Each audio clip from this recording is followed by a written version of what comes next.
Karnataka high court ने कहा है कि जब पत्नी किसी दूसरे व्यक्ति के साथ अवैध संबंध रखती है तो वह घरेलू हिंसा अधिनियम की धारा 12 के तहत अपने पति से मेंटेनेंस का दावा नहीं कर सकती।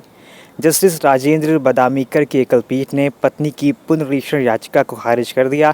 याचिका में सेशन कोर्ट के उस आदेश को रद्द करने की मांग की गई थी जहां कोर्ट ने मजिस्ट्रेट द्वारा पत्नी के पक्ष में दिए गए आदेश को खारिज कर दिया था।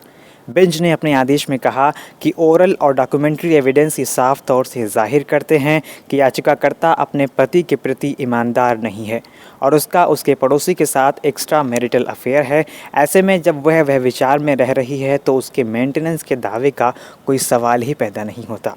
मजिस्ट्रेट अदालत ने अधिनियम की धारा 18 के तहत पत्नी को 1500 रुपये मेंटेनेंस के साथ 1000 रुपये का किराया भत्ता और 5000 रुपये मुआवजा के रूप में देने का आदेश दिया था।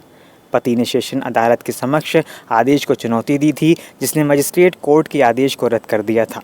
पत्नी ने तर्क दिया कि वह अभी भी कानूनी रूप से विवाहित पत्नी है और यह पति का कर्तव्य है कि वह अपनी पत्नी का भरण पोषण करे। पति ने याचिका का विरोध करते हुए कहा कि उसकी पत्नी पड़ोसी के साथ भाग गई थी और उसने इसके साथ रहने की बजाय अपने प्रेमी के साथ रहने में रुचि दिखाई। इस प्रकार यद्यपि वह कानूनी रूप से उसकी पत्नी है, लेकिन उसकी आचरण और अवैध संबंध को देखते हुए उसे मेंटेनेंस का हकदार नहीं माना जा सकता।